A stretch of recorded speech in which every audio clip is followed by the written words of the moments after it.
Welcome to the Jones Zone, a podcast by Darryl and JJ Jones. Hope you enjoy this episode. Make sure to subscribe and follow us for similar content. We have videos explaining escrow, title insurance, how to get top dollar for your house, mistakes sellers make all the time, how to evict a bad tenant, and so much more. Hello, everybody. Welcome to another episode of the Jones Zone. Today, we are blessed with the presence of Steve Ortiz from Ecotech. He's an electrician and has been for, oh my goodness, Steve, how long have you been an electrician? About 40 years now. Yes, yeah. We both went to high school together, so known each other. Even though you were a football player, right? Yes. Yeah, yes, good football player, from my recollection. So, what are the most outdated electrical components you're still finding in homes? I mean, we talked about a knob and tube. Is there anything else that's kind of outdated that you're seeing that yet needs to be done? A lot of the stuff is like, for instance, devices. If you still have your old 2-wire devices, that may be something you might want to consider replacing. And I think we touched upon GFCI, protection on those circuits. That's something that should be done for safety and little ones, to make sure that nobody gets electrocuted. I remember when I was a kid, putting my finger in there. I mean, obviously it's not recommended. You don't do it twice. And it, obviously it was very uncomfortable, but it wasn't fatal, as you can see. It's still not fatal, but when does it become fatal? If I go back to my apprenticeship, I think it's 50 milliamps will kill you, which is not a whole lot of current. But if it goes through the right spot, right through your heart, it can take you out. Okay, yeah. So I lucked out. Yeah, and in my being in the trade as long as I have, I've gotten zapped quite a few times. Some people say, "Oh, are you afraid of it? Why are you turning it off?" I said, "Well, have you ever been shocked? I mean, it's not a good feeling." No, I have my wife's uncle has been hit by lightning twice. Oh my God. Wow. Yeah. How has smart home technology changed what electricians are doing today? Because like we mentioned, there's so much more items out there. So how's it changed Yeah, things? No, you know what? It's made things a lot easier. Primarily, electricians have lost work because of it, which means we're not tearing in the walls as much as we used to. But that works out well for the homeowner or the customer, because you're not having to have a drywall guy follow up and re-drywall and patch and paint, and that becomes a whole mess in itself. But yeah, the technology, a lot of items now give you, for instance, which just about everybody has in their house these days, is like a remote control fan, something that you can just click and it turns the light on, it turns the fan on, turns the fan on a different speed, stuff like that is fantastic. But you can do that nowadays throughout your home. For instance, you want a lamp to turn on with a switch that's not there. Hey, that's an hour quick job with programming and everything. You're done. Where before you used to have to run a wire from that switch down the wall all the way over. Who knows how long that would take. Not to mention again having to go back and patch the wall. So, but yeah, that simple things that used to take a lot are a lot simpler than they used to be. I just installed 3 smart switches this weekend at my home. They come on. They're actually on a timer themselves. They come on a certain time. It's really amazing what technology has done. But most of that's tied through either Bluetooth or Wi-Fi network, and usually it works pretty rock solid. AI is such a big deal. I would guess that electrician is something that's not going away. Your job security is probably as secure as it's ever been now, if not more secure. No, or yeah, you've got to keep up on what's coming out, and that can be difficult because you kind of have a niche, But yeah, it's good to keep up on what's available. And bring it to your customers' attention and let them know. It's part of sales. Yeah. And most of the time, if it's something really cool, they'll really appreciate it as well.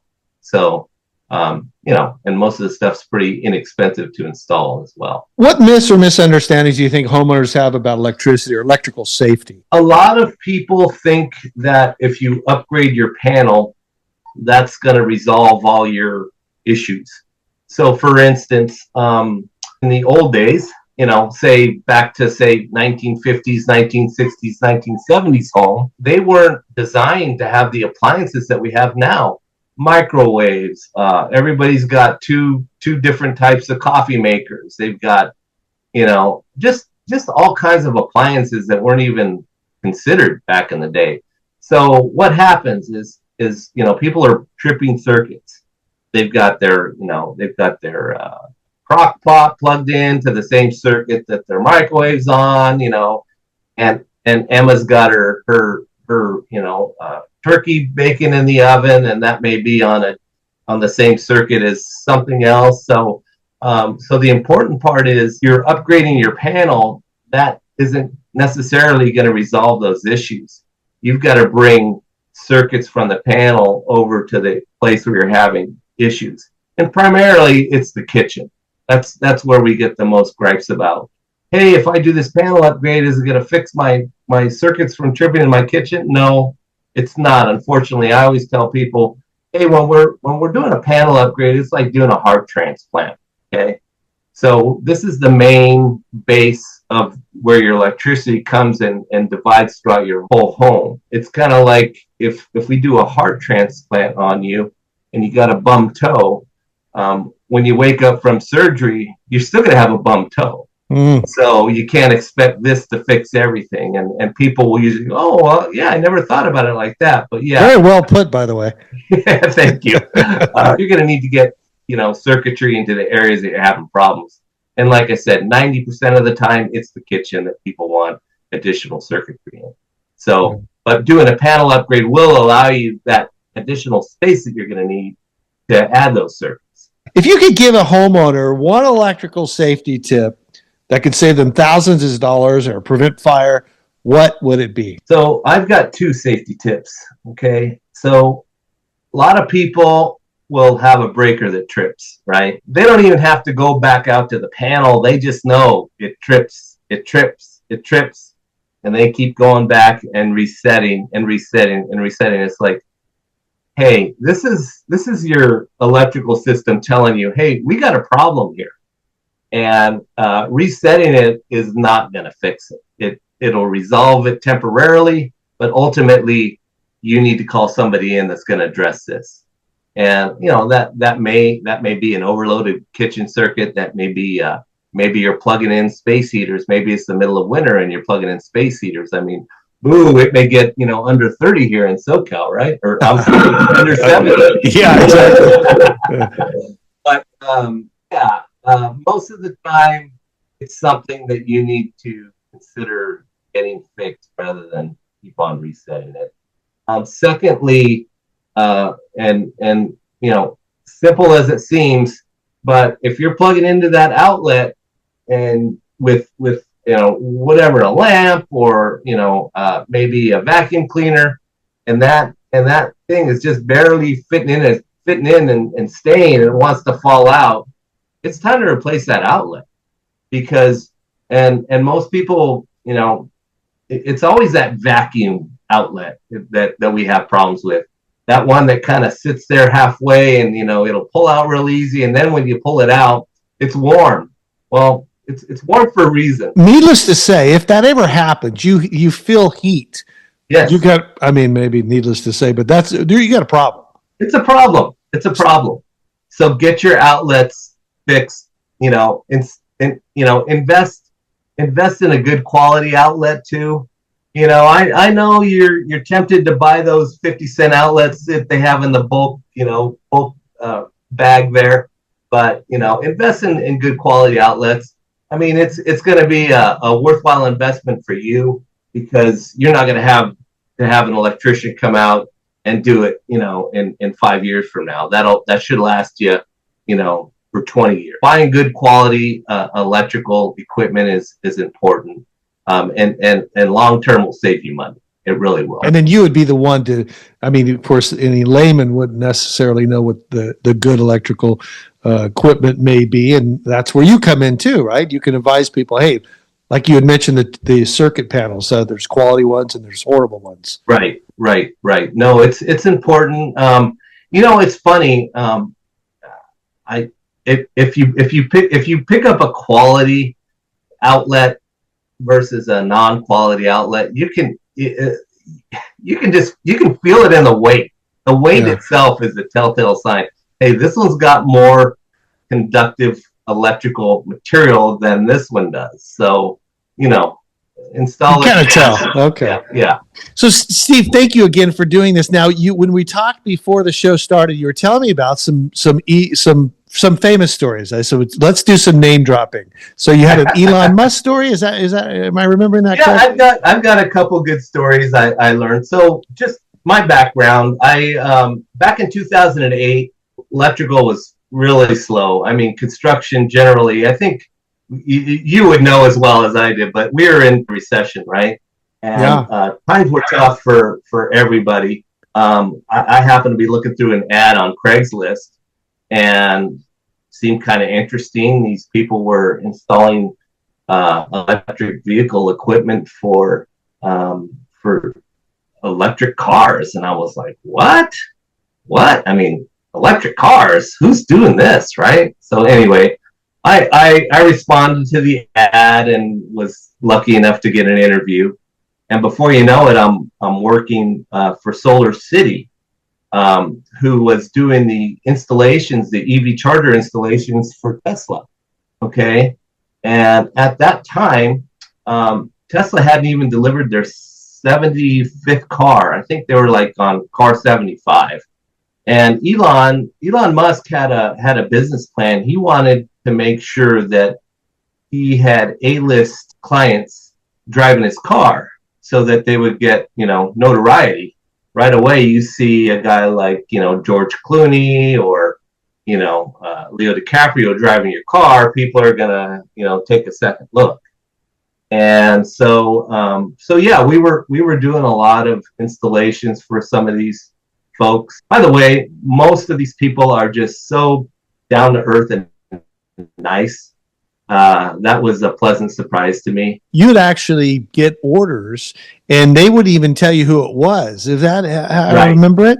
So you'd go to the house and do it or whatever. And then... I would show up to somebody's home, and hey, it was Leo DiCaprio would answer the door.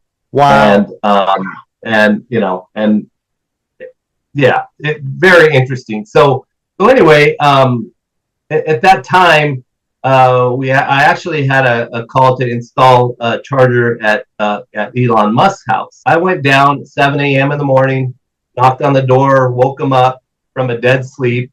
He answers the door, nothing but his boxer shorts. Elon Musk. Elon Musk. Wow. This is before he was the richest man in the world. But that's correct. Yeah. But I went to his house, did an installation for him.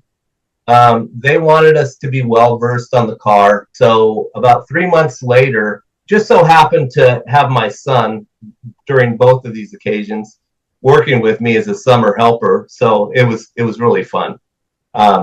So anyway, they want us to be well versed on this car. So they took us to the place where they were putting these cars together.